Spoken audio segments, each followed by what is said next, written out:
So I'm gonna full screen. I'll probably go 30 or so minutes, and then if you guys have questions as we go through, feel free to jump in. If not, we can go through at the end. Yeah, just fire them in the chat and we'll pick them all up at the end, and we can have a little half-hour wrap-up session then. That would be perfect. Okay, cool. I'm just gonna Cool. share my screen. Not sure. Someone's called Oliver's just saying you're a little bit quiet. If you could turn up your mic maybe or something. Hopefully that's a bit better. The screen share button's kind of on the left of the window, little green box with a white arrow. Oh, yeah, I got it. Let me know when you can see my screen. Good to go.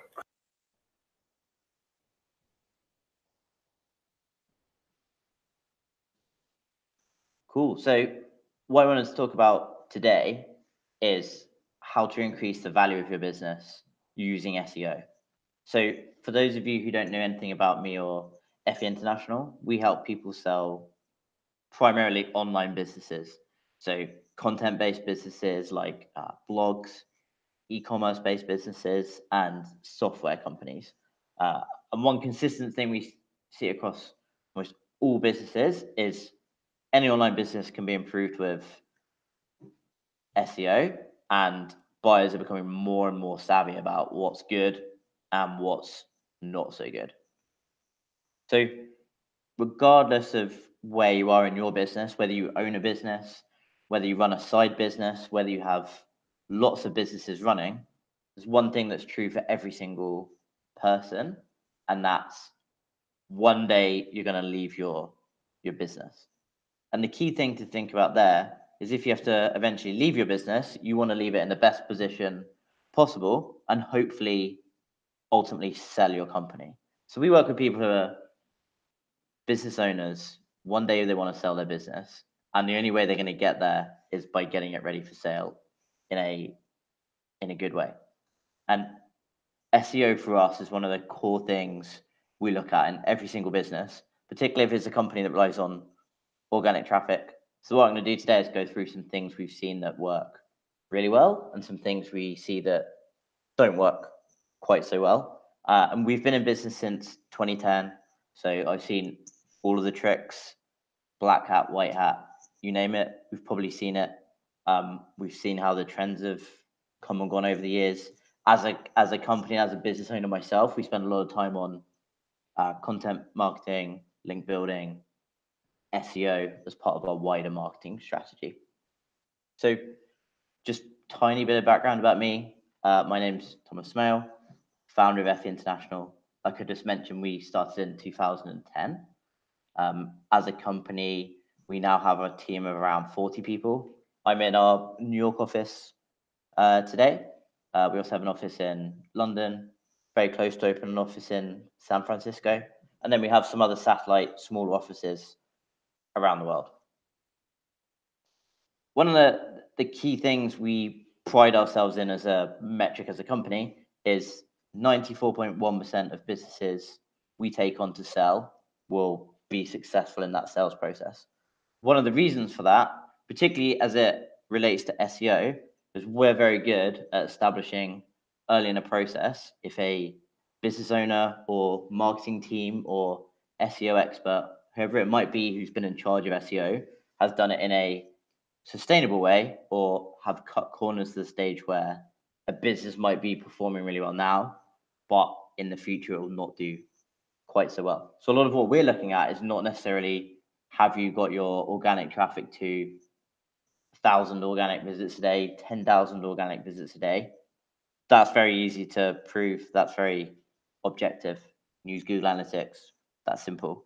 What we're trying to figure out on our behalf and also from a buyer perspective is what you built still going to be thriving in 10 years time? With SEO, that's quite different because there can be algorithm changes. So it might be, have you done things in a way that means in 12 months time, 2 years time, 3 years time, there's a reasonable likelihood that the business is going to continue growing organically. the very best businesses we see from an organic perspective have done such a good job building content and organic presence that they continue to grow their number of links, amount of people talking about them, social shares, organic traffic in a somewhat natural way because they've become such an authority that people are naturally linking to them. For most people in their business, particularly reasonably early stage, random people and authority websites are not just going to link to you.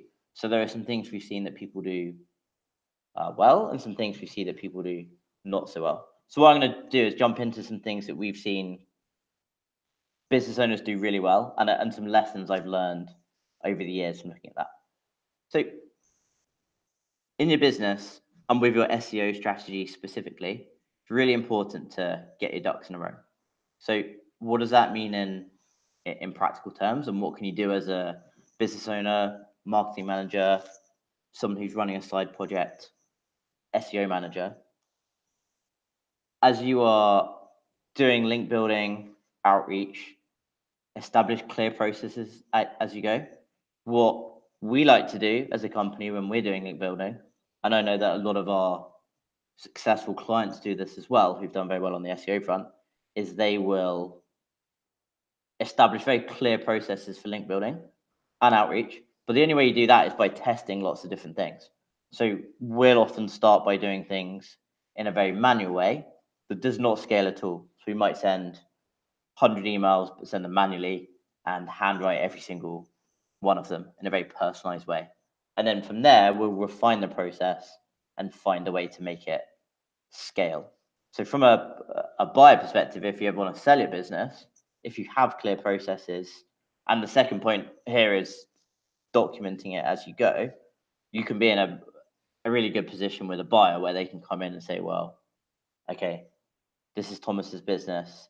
He follows this process to build links. He also follows this other process for outreach. They also have this other way of getting links this way. And then from a buyer perspective, that's really easy to figure out and take over. So effectively what you're trying to do is create a model from an SEO perspective that can operate in your absence. So if you leave and you just have a team or someone else taking over, that person can follow what you've been doing, whether that's outreach, link building, and there's lots of different ways you can build links, but it's really important to build processes as you go so people can follow that. And also, as you hire a team, if you don't have processes, it's really difficult to get people in a position where they can, I guess, have an understanding of what you've been doing and replicate it in any sort of scalable way. So point two, and this applies to almost everything in business. This is not just SEO specific. It's in your business and with everything you do to make it sustainable. And that's really important from a buyer perspective, and particularly with an SEO strategy perspective, because what a lot of people do is with SEO and with business in general, like a lot of things you see across all businesses we look at also can apply to SEO.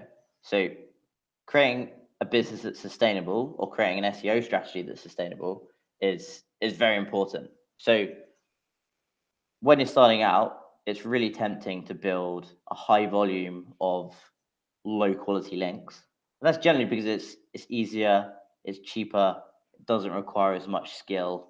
There are lots of different ways you can acquire those links. But in the long run, it doesn't necessarily mean you can't build the occasional lower quality link. In the long run, if you can consistently build high quality links, you're always going to win in the long run.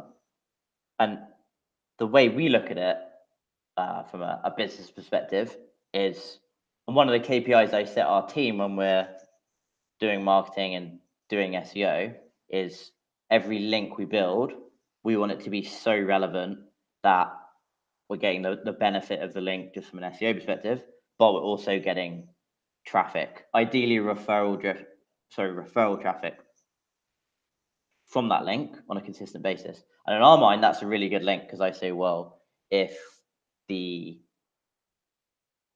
keyword we're targeting or the particular page gets hit by a Google algorithm update, we're still getting consistent traffic from that page.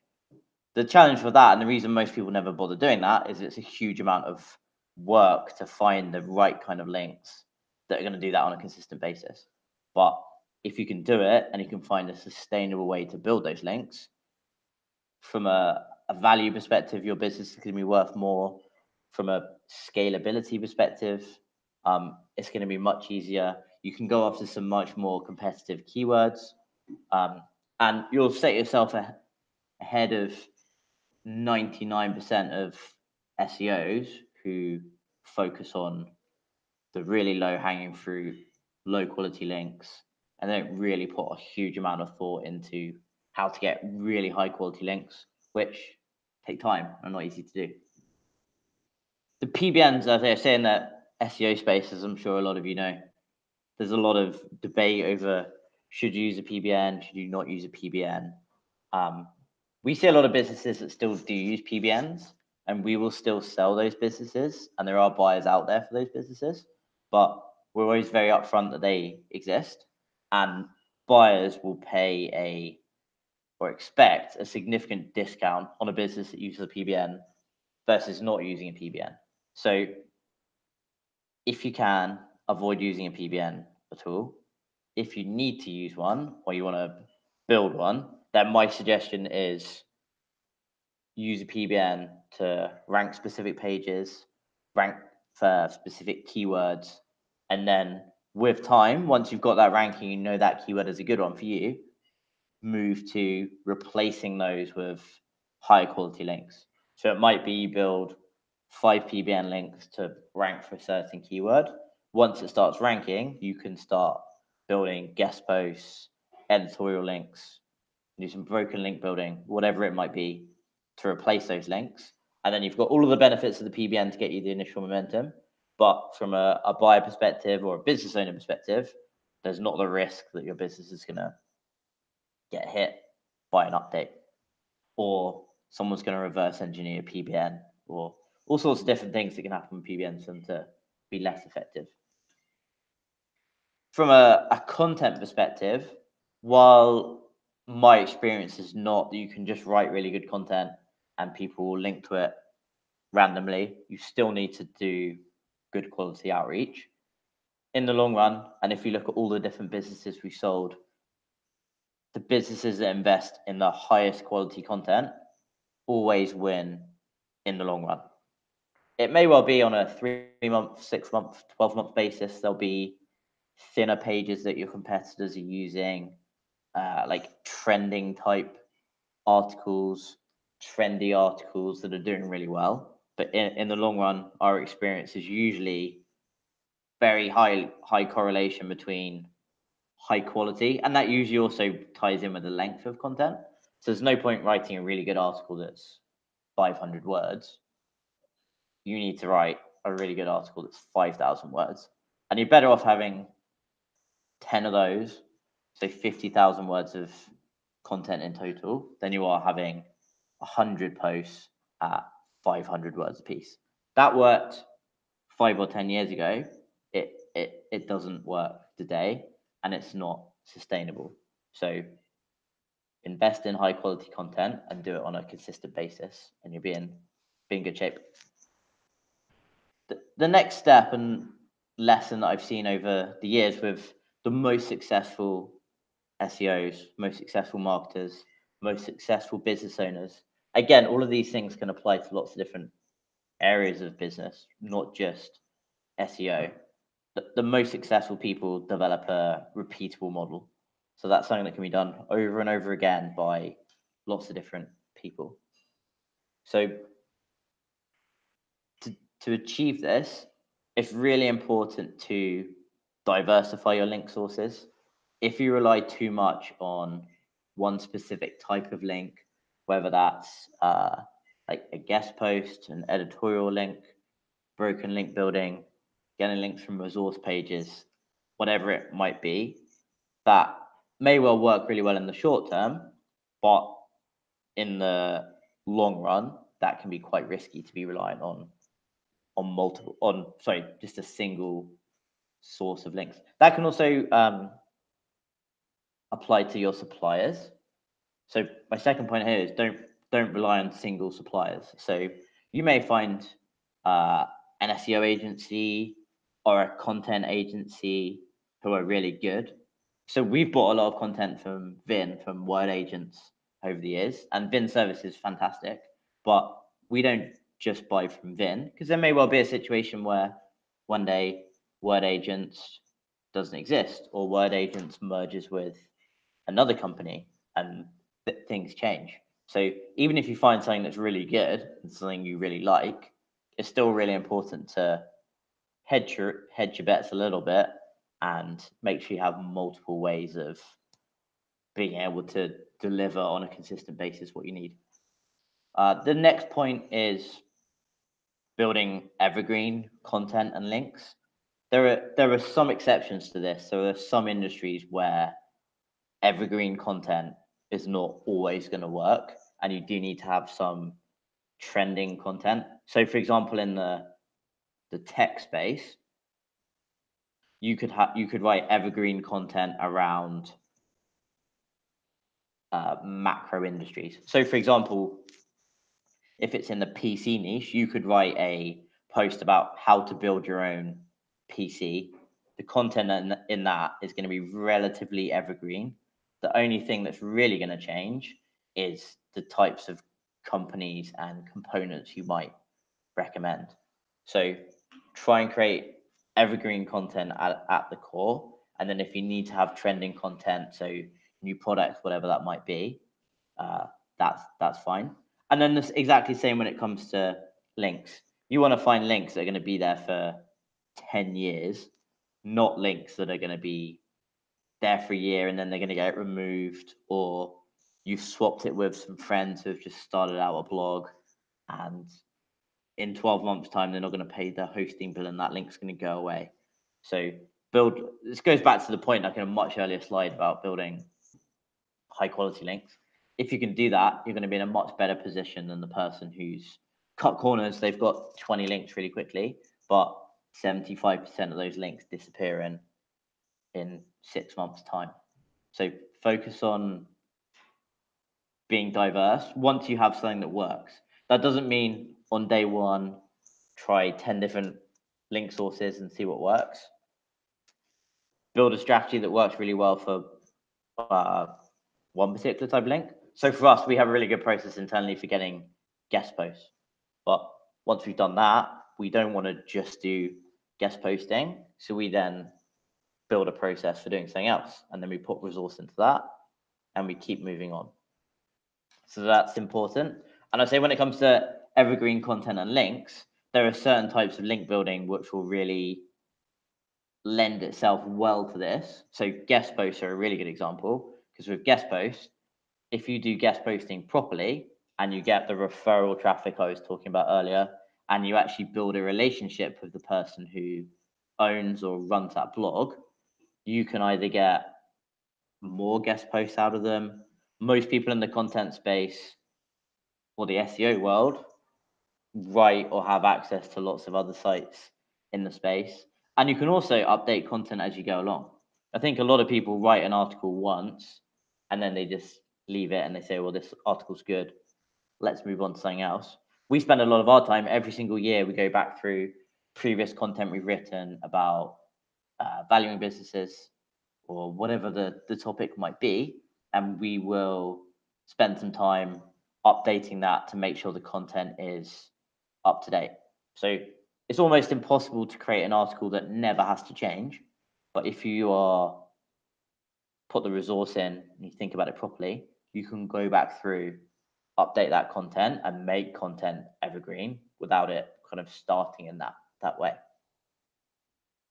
So the fourth thing when it comes to selling a business specifically is timing is everything. With SEO in general, there can be times where you can see a lot of growth for a long time and then things can plateau out, and that can often be the right time to start thinking about selling a business. So obviously this specific part only really applies if you own a business or you're in a position where you are a decision maker in the business sale process. So if you are a consultant, this might not necessarily apply, but there are still ways you can think about what the right time is. Maybe you should advise your client or whoever it is that they should be thinking about selling, and then you can go help them with another project. So like I mentioned, we've worked with Vin from Word Agents for many years, and he's worked on lots of different projects we've owned or run. So just because we may have sold one of them or taken on a new partner or started working with someone else, that doesn't necessarily mean his business goes away or he loses business from us doing that. So regardless of what position you are, these are things you can always be thinking about for clients, friends, business partners.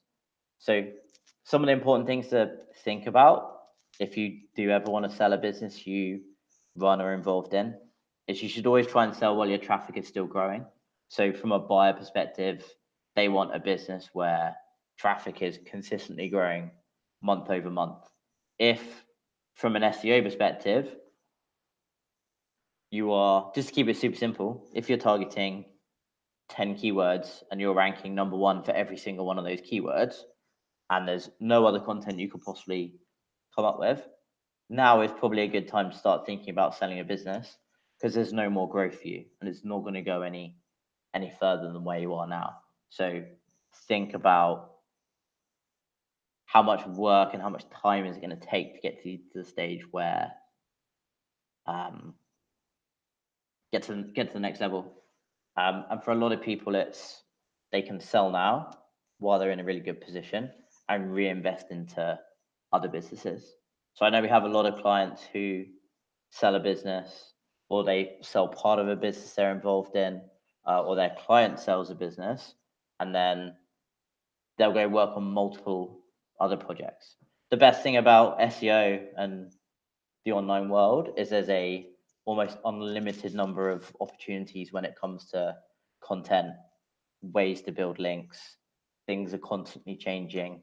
If you put the effort in to build quality links early on and you build real relationships with the people who own these sites or resources or networks or whatever they may be, you can use that same relationship every single business you launch. So just because you sell your business doesn't necessarily mean you have to lose all of those relationships. And then the second part of this, which really ties in, is you should exit before the site becomes stagnant.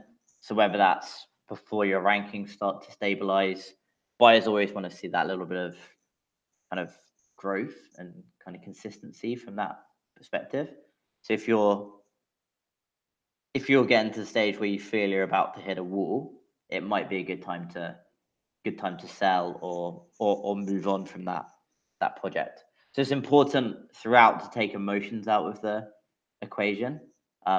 You may have done a really good job getting it to where you are now, but if you start to hit a wall or you're in a really competitive industry and you don't think you can get any further, selling can be a good way to go so you can move on to something else without having to put a disproportionate amount of effort to building more links or whatever that might be. So the primary purpose of this presentation and talk is really just to get those of you who are interested in SEO and might run sites in the space to get an understanding of how that applies to businesses and business value. What I want to do super quickly before we jump into some Q&A and something a little bit more kind of open conversation, it's just a brief overview of how businesses are valued and what we look at and how all of these different points tie in.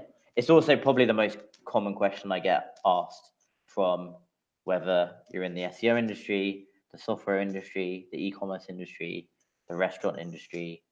Everyone wants to get an understanding of what their business is worth or a business they're involved in is worth. So again, if you're a consultant, that might be your client's business. That's still useful to get an understanding of.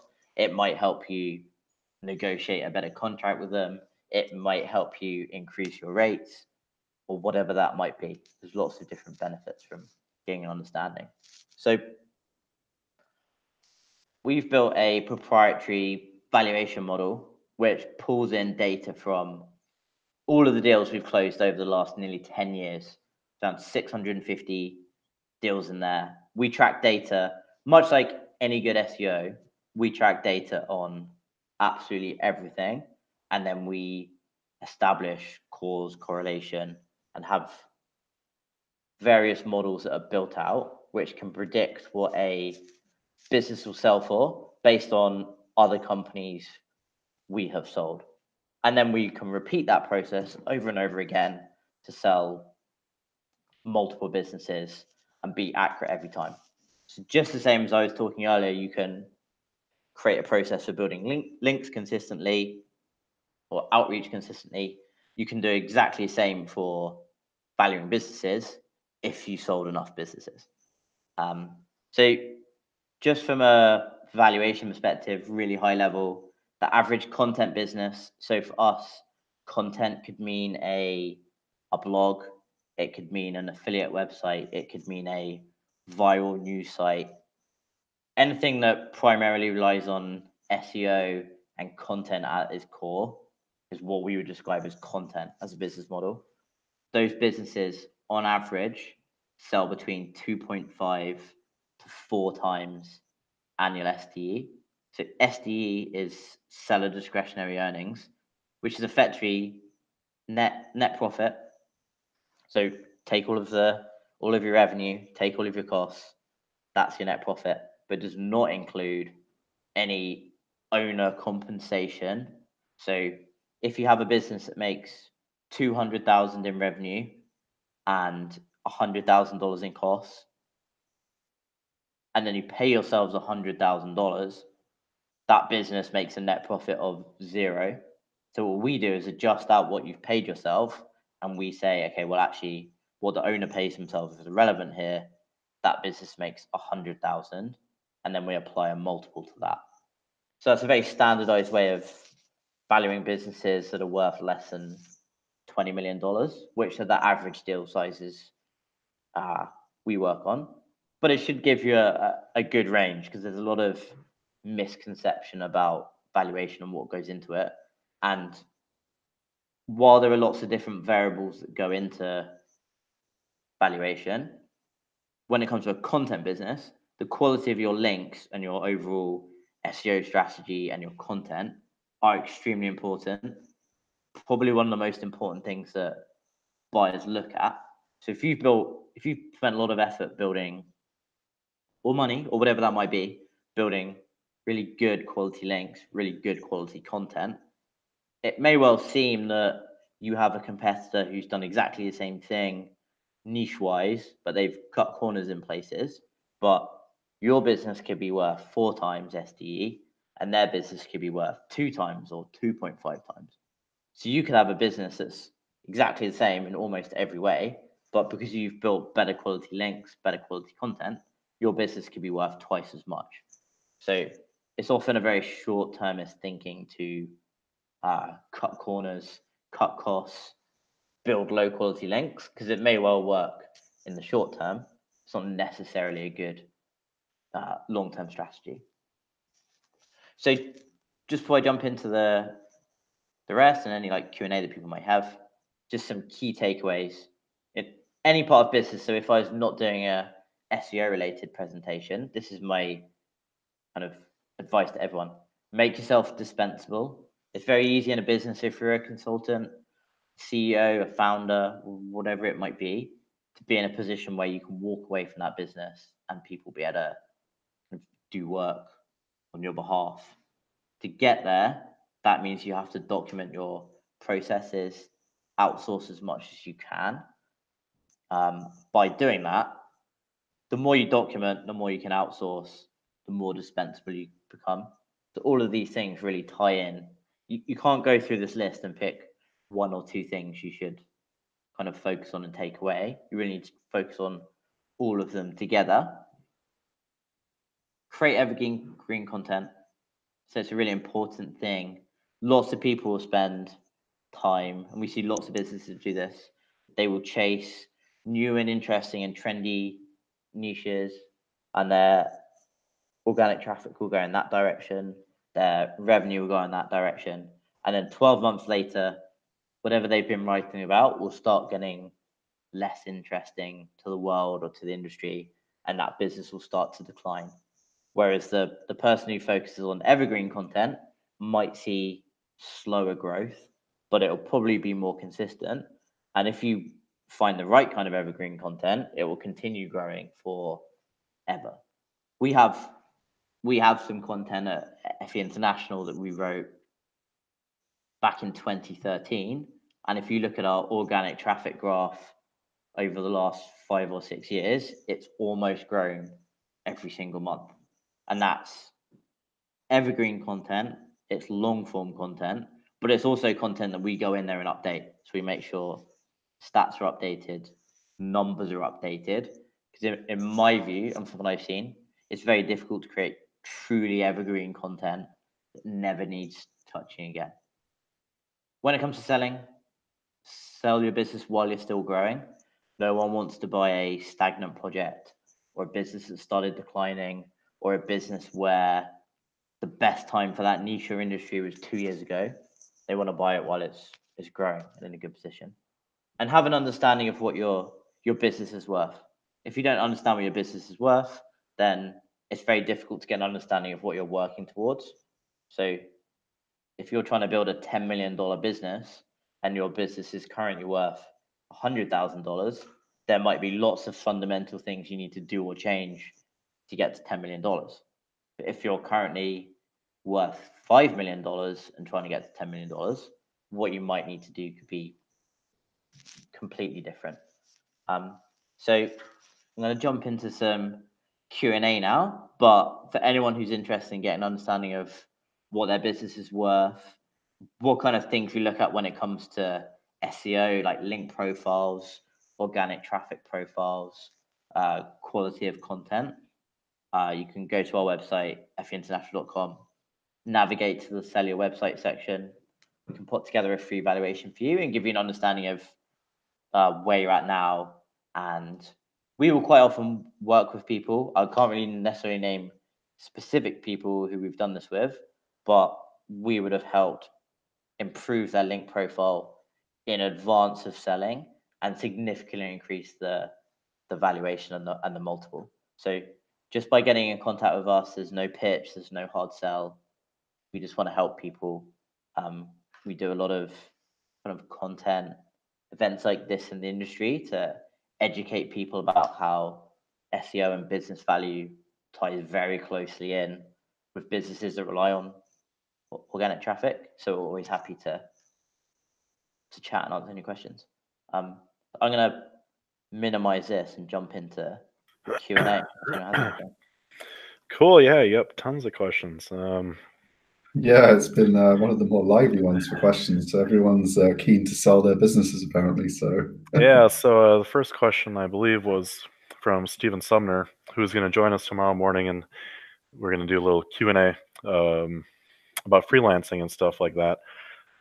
He's been involved in freelancing for 20 years, so we just had a laugh about, I wanted to do a segment on everything I've done wrong in business, and he thinks he has plenty of tips along those lines as well, so that should be a good one. But his question was, Thomas, are you happy brokering a website that has deliberate PBN behind its success, which you kind of covered? Follow-up question, I guess legalities, who would underwrite such PBN E2C? That's a good question. So our general mindset is, as long as we are, so just to be clear, we're always in the middle. We don't own what we sell. We're not necessarily buying what we sell. We're in the middle. From our perspective, as long as we're very clear with what it is and what the potential risks are, then it's very much buyer beware. Buyers should make their own judgment. I would say that what most people probably wouldn't believe is that actually a lot of people buying these businesses with PBNs are actually the most experienced buyers because they have a very good understanding of SEO and what those risks are. So that's why those valuations are lower. A lot of people look at those businesses and say, PBN, no. 100% not buying this, not interested. A lot of more sophisticated buyers will look at it and say, well, I can buy this business that makes $50,000 a year for $100,000, and then I can spend, say, $20,000 of resource, time, link building Mhm. to replace those links, and then I have a business that's worth 4 times or 3 times. So they've turned that $100,000 business into a $150,000, $170,000 business with 20K of spend. So from our perspective, it's not really a moral or an ethical question, because we're very clear with that it exists. If a seller lies and tells us they're not using a PBN, but they actually are, then we're not going to work with that client. We're very strict. We'll just walk away from that deal. In our mind, if people are open up front, that's fine. We're not. We don't really. We don't take an ethical or moral stance in that perspective. If people are up front, and we find that there's a lot of sophisticated buyers out there who are going to buy these businesses. If someone came to us and said, "Oh, hey, I've got potentially $50,000 on my credit card. Can I buy this business? Should I buy this business? I'm Right, going to be right. I'm going to be maxing out my credit card and going further and further into debt." Then no, we haven't been in business for 10 years with a team of 40 people by screwing over the little guy who wants to buy a business. So I guess the short answer is we don't mind. We don't have personally, I would not buy a business with a PBN, but there are buyers out there who are happy to buy them, primarily because they can be quite good value. And where a PBN can be beneficial is it can prove out the competitiveness of a keyword. So if you know that it takes 50 PBN links to rank for website broker, which might be a keyword that we would look at from an FE International perspective, then, and you know that an editorial link is, or a guest post on average is going to cost you $500 in resource or cost, you know that that keyword might cost you $25,000 to rank for. But if you've never actually ranked for it, you might not know if that keyword is going to be good or not so good. So it's a good question. I know there are other brokers out there who say absolutely not. Our view is, as long as we're open up front that it exists, and as long as the seller is clear about how much it is costing them, where those links come from, then it's fine. Cool. The next question was from Emily Chisholm. Can I sell a business with links sourced via direct outreach, i.e. email, or is that not quite sustainable enough?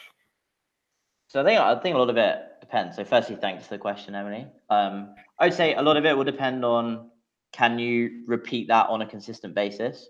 So if you've gone after a specific keyword and it's really niche, really specific, and there's only 50 sites out there talking about that, and you've emailed all 50 of those people and followed up with them 20 times, that might be more difficult than if you've gone after a much bigger industry or niche where there's lots of different ways to get links. So my general approach is it's fine as long as it can be repeatable and someone can copy that strategy. So use the software you've been using, use the email address you've been using. Where it could get more difficult is if you've been personally emailing people. So if I personally emailed 10 people in my industry and said, "Hey, I'm Thomas, can I have a guest post?" I have quite a credible footprint. People are probably more likely to agree to that than if a random person emailed them from an anonymous Gmail account. So a lot of it will depend a little bit on that. But buyers will have a pretty good understanding of what can be taken over, what can't be taken over. So we try, a lot of the processes we try and build don't rely on me. They rely on the team that they can kind of build these relationships. And you should really try focus on leveraging your brand. So we try to use FE International, the brand, not Thomas Smale, the founder, for our link building. But we're not really in a position where we're trying to sell our business tomorrow. So we can still leverage me. If you want to sell your business in 3 weeks' time or 6 months' time, then I would suggest focusing more on things that are sustainable from an emailing perspective, which is probably not emailing as your personal name with your LinkedIn profile. But there's lots of different ways it can be done. Cool. The next question from Megan Mars was, what are the rules / ethics, official or unofficial, about selling a site and then starting a new site in a similar niche and reusing the contacts and connections that you've made? So generally speaking, this is not necessarily a blanket rule, but on most deals, you would be expected to sign a non-compete. And a non-compete effectively says you cannot build another business which competes with this business. And it usually has to be very specific. So if I create a business that reviews pens, and it's a penreviews.com, and I sell that, I can't then go create penreviews.org and use all the same kind of connections and content to rebuild it. But I could probably launch stationery.com and in a way mention products that might be pens. So I guess the very short answer is it depends what's agreed with the buyer and seller up front. Generally speaking, there's not going to be a restriction on those relationships post sale. What you usually can't do, let's say you own in a different type of business model, let's say you own a e-commerce business or a software business and you have 100 subscribers and then you sell that business, you probably then can't reach out to those 100 subscribers and say, hey, I sold my business, I've launched product 2.0, which is basically the same thing. That's more problematic. So say copying the business exactly, no. Almost all deals will have a restriction over doing that. Using the same contacts, particularly if you've done it in like a reasonably friendly way, is generally fine. But a lot of it depends on what's outlined in the contract. A lot of it also depends on the size of the deal. So if I sell you a business for $10 million and I'm the market leader in that space, you probably don't want me then going to launch another business in that same space. And also like from a legal perspective, a court or a judge is much more likely to say, well, it's unfair for you to pay me $10 million and then for me to go steal all your customers and copy what I did before to launch a new business. But if it's a $50,000 deal, there's usually less restrictions because you can't say, oh, you sold a business and it made a bit of money reviewing pens on Amazon. Now you can never write about stationery again or school products again or whatever that might be. That's too restrictive. So a lot of it just depends, like what's been kind of set up and agreed up front, and what your relationship's like with the buyer. Some buyers don't really care. Some people see it as good that you have those relationships because you might then be able to, particularly if you've done the high quality content and link building well, you might then be able to go focus on kind of leveraging the relationships they have. So you might then be able to go collaborate on content. They might write guest posts in the space and mention you going forward. So my view is be like very clear with your agreement up front.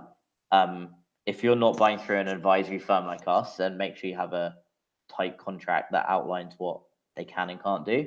And then as long as it's outlined up front and agreed up front, you can do whatever you want within the contract. But I would not suggest selling a business and then immediately ripping it off, copying it, because regardless of what the contract says, that's going to look disingenuous. And it's a very small industry overall. Most influencers know other influencers, so it's not sensible to screw people over for one deal because there's kind of lots of people out there who talk, and word will still soon get around that you're ripping off every single time you sell a business and building it 5 more times. Absolutely. So the next question was from Nicholas Rizzo. You mentioned a focus on hyper-relevant links. How do you view the value of relevant niche links versus high authority links from journalists, from big ones like the New York Times down to local newspapers, which with a high domain rating. That's a good question. I would say from a personal perspective, I'm not very technical when it comes to links. So I don't necessarily spend a huge amount of time looking at the metrics. I take a much more subjective view on the quality of that link and how relevant it is. And I also want to see I also want to get a variety of links. So I don't think I wouldn't necessarily say if I was writing I don't know, a post about SEO and Nick Eubanks decides he's going to blog about my latest post, that would be, in the SEO world, a very relevant niche link. Nick Eubanks, SEO. Most people know Nick. That would be relevant. I wouldn't necessarily say that link is worth $500, but the link from the New York Times is worth $1,000 or $100 or anything like that. So I try to have a bit more of like an abundance mindset where it's like you should build lots of these links. It is a good question though. I'd say one thing in the eyes of buyers is there's definitely a psychological element when it comes to social proof. So if you're selling a business, you can say, hey, look, Forbes linked to me, the New York Times linked to me, the Guardian linked to me, BBC linked to me. That definitely adds a element of credibility that you can't really buy specifically. And then people in the industry, some people might view that as less sustainable. So I know Nick quite well. So if I said to Nick, hey buddy, can I do a guest post on your site about selling websites? He will probably agree to that on one of his outlets. So in the mind of a buyer, they might even discount the value of that link to zero and say, well, that's worth nothing because that's Thomas's personal relationship. Whereas getting picked up in the New York Times, even if you've had to pay someone to, not necessarily paid for the link directly, but if you've had to kind of hire someone to get you that exposure. So it's a very good question. I'd say the short answer is I personally and buyers don't necessarily put an arbitrary value on each link. So hopefully that answers the question.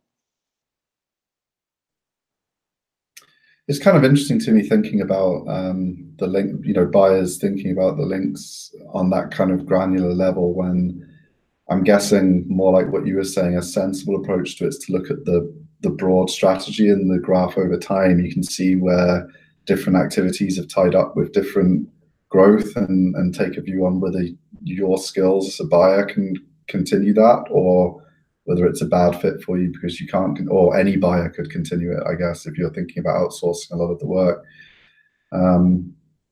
Rather than, oh, they've got this one link that I might value at zero and that kind of thing. It doesn't seem to, because you might have another good link that you can get with your own relationship separately, that to you as a buyer, the fact that you got an easy one isn't a problem because, oh, I can get 10 easy ones that way. Yeah, no, buyers definitely don't. And I encourage people not to look at it link by link. What you do find, if a site is very authoritative, over time, if you start ranking for a keyword, people will start actually organically linking to you. Most of you know, if you've done any SEO for any period of time, people very rarely randomly and organically link to a brand new blog post, even if you've written 500,000 words and it's the best article that's ever existed. You still have to get that in front of people in some way. So that's why it's important to build repeatable processes. So if I say, hey, look, I've got 1,000 linking root domains, 500 of those, I have no idea where they came from.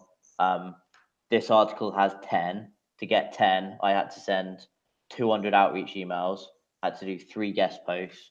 I went on 1 podcast and I did like 1 comment on Quora, 1 on Reddit. Then from a buyer perspective, they can be like, okay, well, they can quantify. Most people can quantify how much effort it takes to send, say, 200 emails. But if you say, oh, well, I had to go to 27 conferences, and for Nick Eubanks to agree to give me a guest post, that cost me a steak dinner, kind of a couple of beers, and I had to go sign up for his community and loads of other things, and then he gave it to me. That's much harder to quantify, and most people don't like the idea of that. So how if do you people improve view it- it if, like, say the process is all outsourced? So like say, because obviously we're a Let's link say building someone's agency, buying say, 100 links a month from us. How Yeah. do you? yeah. So we're like, our existence has been, say they were using Vin from Word Agents to do all their content. They're using Reach Creator to do all their links. Other agencies and writing companies exist, as Joe generously plugged many Yeah. cheap, spammy link builders on his presentation. Thanks, Joe. So everything's been outsourced except the idea and a bit of direction on what he ordered, or she ordered. How much of what impact does that have on the buyers? Is it seen as a good thing because they can just pick up those contracts and keep running, or would they be concerned that, if Word Agents decides they don't want this order or puts the price up, or like, how does it so I'd factor say in? the short answer is it's almost always a good thing.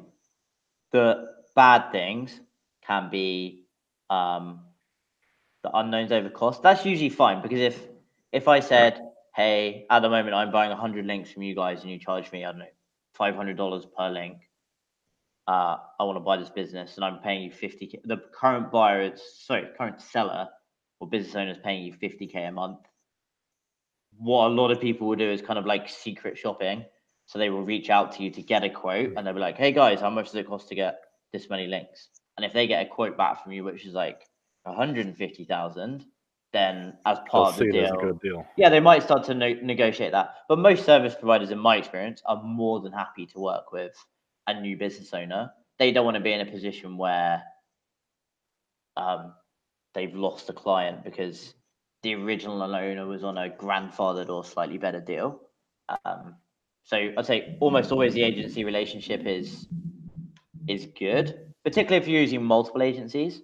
So even if one agency is really good, you should still at least try a couple of others. And I'm sure I don't know how you guys operate, but I'm sure you would never suggest to a client only use one type of link, one company, one specific approach. There's always lots of different things you should. Well, we try and avoid recommending anything. We're executioners, so we just do what we're told. I mean, we offer pretty much any type of link that people would want, but we don't give people advice on what they should do. Or so I'd say from a business owner perspective, effectively what they're buying to some extent, other than the existing rankings, is they're effectively buying the strategy they've created with you. So it's like, hey, I want 10 broken links a month. I want 5 guest posts. I want 5 editorial links. I want 5 Reddit posts, or whatever that might be.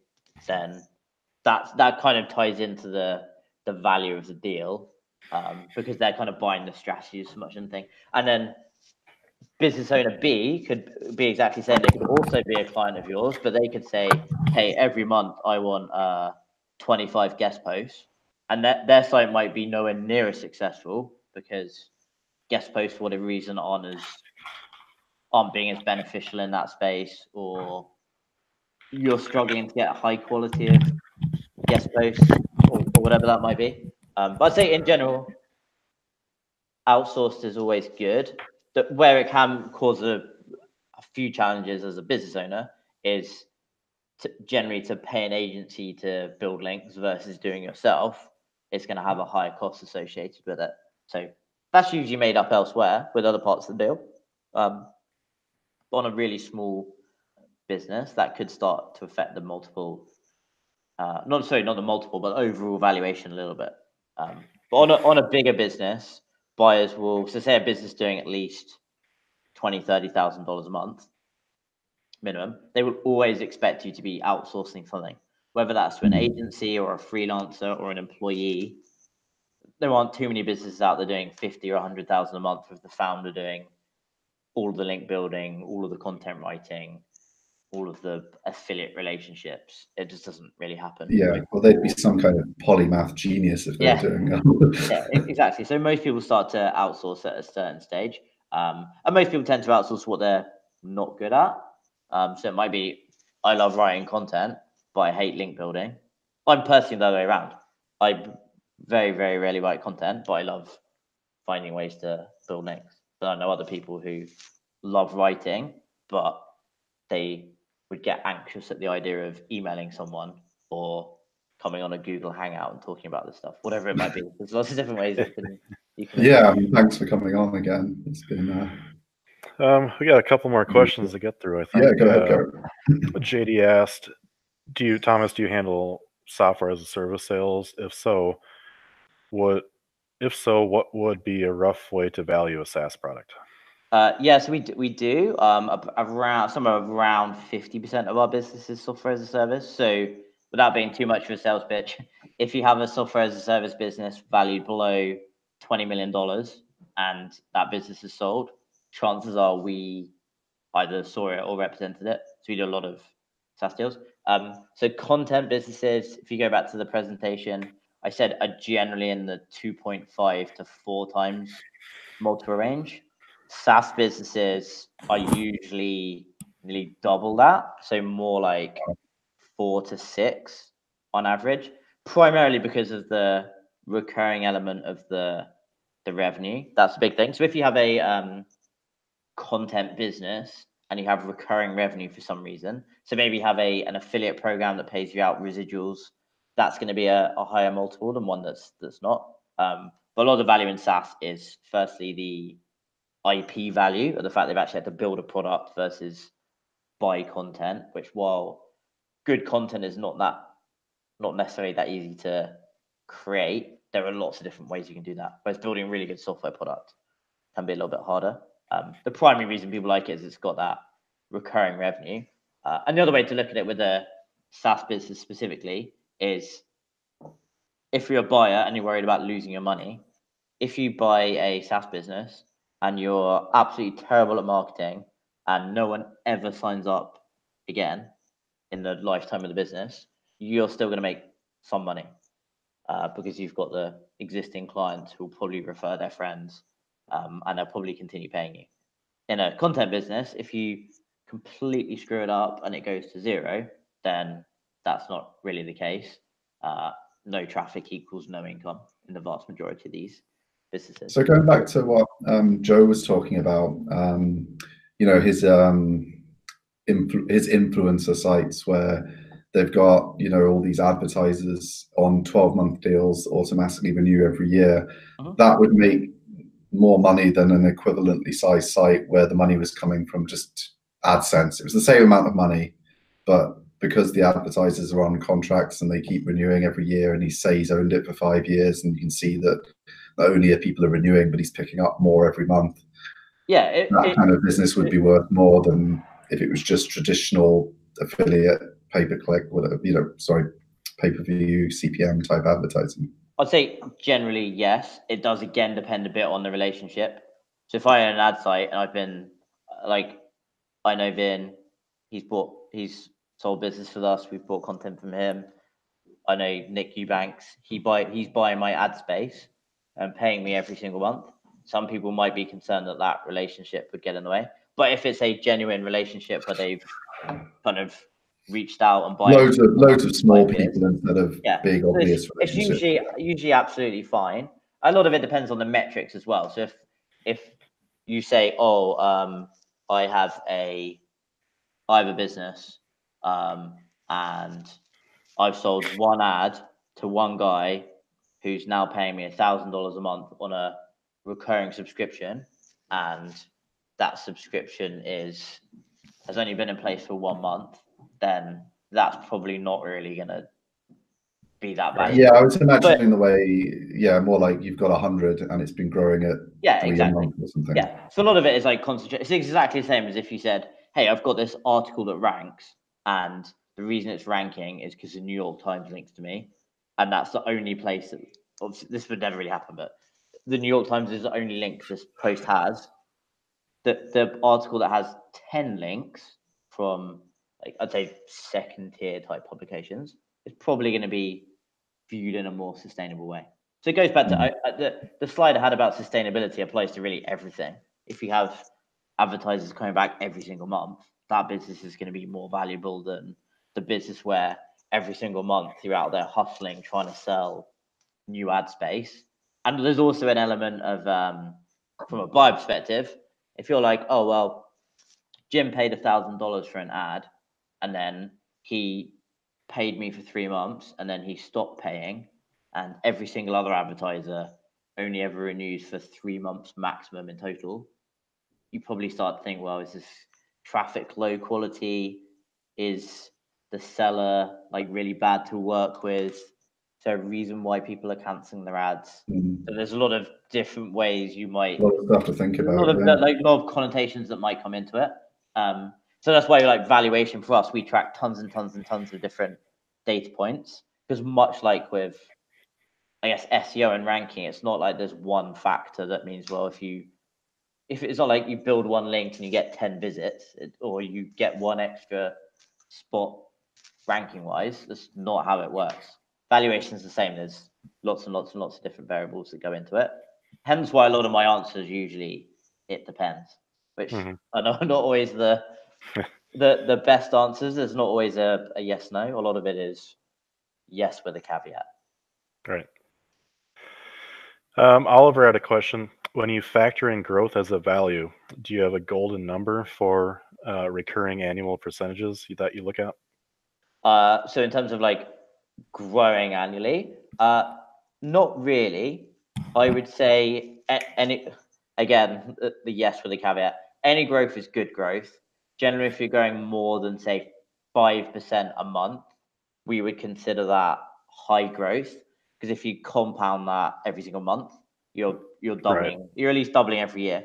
So yeah, growth is good. It depends a little bit, because it depends where's that growth coming from. So 3 years ago, if you launched like allaboutbitcoin.com, and that business quadrupled every single year for the first 2 years, that's not necessarily as valuable, because it's a brand new trending. Well, Bitcoin's been around for ages, but a trending industry that everyone started talking about, and now that same business would probably be half the size. So a lot of it does depend where that growth comes from. Any growth is good growth.